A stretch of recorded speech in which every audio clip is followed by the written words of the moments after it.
చిన్న మీద కోపంతో ప్రియ చిన్న బైక్లో ఎయిర్ తీస్తుంది. కానీ రాహుల్ చిన్నకి తెలిస్తే ఏం చేస్తాడో అని భయపడుతున్నాడు. ప్రియ ఇక్కడ నుండి వెళ్దాం, చిన్నకి తెలిస్తే మన పని అయినట్టే అని అంటాడు. ఎలా తెలుస్తుందన్నయ్య, నువ్వు చెప్తావా? ప్రియ అంటుంది. ఎవరైనా నేను దొంగ అని నన్ను పట్టుకోండి అని అంటారా అని అంటాడు రాహుల్. మరి చెప్తే నువ్వైనా లేదా నేనైనా, ఇక్కడ ఎవరు లేరన్నయ్య, ముందు మనం ఇక్కడ నుండి వెళ్దాం పద అని తీసుకెళ్తాడు రాహుల్. స్టోరీ ఇంట్రెస్టింగ్గా ఉంది కదా. మరిన్ని అప్డేట్ కోసం మన ఛానల్ని సబ్స్క్రైబ్ చేసుకోండి. ఇద్దరు రూమ్లోకి వచ్చేశారు. నిత్య ఇద్దరిని చూసి ఎక్కడికి వెళ్ళారు అని అనుమానంగా అడుగుతుంది. ఏం ఏం లేదు వదిన, ఏం లేదు అని రాహుల్ అంటాడు.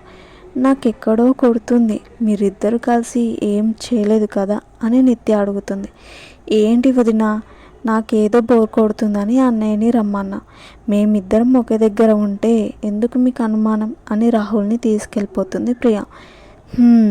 వీళ్ళు మారారు, ఏదైనా తెలియాలి అప్పుడు చెప్తా అని అంటుంది నిత్య. ఉన్నప్పటి నుంచి నీ బ్రెయిన్ చాలా షార్ప్గా అయిందిరా, బెండకాయ కర్రీ ఎక్కువగా పెట్టారా హాస్టల్లో అని అంటాడు రాహుల్. ప్రియా కోపంగా చూస్తూ, నా బ్రెయిన్ ఎప్పుడు షార్ప్గానే ఉంటుంది, నీ బ్రెయినే ఇప్పుడు ఎదుగుతుంది అని అంటుంది ప్రియ. నేను ఇప్పుడు ఎక్కువగా బెండకాయ కర్రీ తింటున్న ప్రియ అని చెప్తాడు. అదే సంగతి, సరే కానీ నెక్స్ట్ ప్లాన్ కోసం రెడీగా ఉండనయ్య. ఏంటి ఇంకో ప్లానా, మనం ఉంటామా అసలు అని అంటాడు. అసలు నా మీద పగనా లేకపోతే చిన్న మీదనా అని అంటాడు రాహుల్. అంటే అన్నయ్య, ఇప్పుడు ఈ చెల్లమ్మని మధ్యలో వదిలేస్తావా అని అడుగుతుంది ప్రియ. చెల్లమ్మ చాలమ్మా, వదిలేనమ్మా అని అంటాడు రాహుల్. సరే నేను ఇప్పుడు వెళ్తాను, నాకు కొంచెం వర్క్ ఉందని రాహుల్ వెళ్తాడు.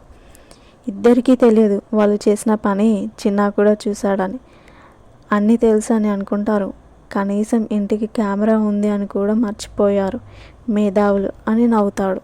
ఏంటి చిన్న, ఏమైంది అని క్రిష్ అంటాడు. ఏం లేదు అని అంటాడు చిన్న. ప్రియా వచ్చినప్పటి నుంచి చిన్న చాలా చేంజ్ అయ్యాడు అని అనుకుంటాడు క్రిష్. ఇద్దరు కాలేజ్కి వెళ్ళి అన్నీ కంప్లీట్ చేసుకుంటారు. ఇంకో 2 డేస్లో ప్రియ కాలేజ్కి వెళ్ళడానికి అన్నీ అరేంజ్ చేస్తారు. ఇద్దరు వచ్చేసరికి ఈవినింగ్ అవుతుంది.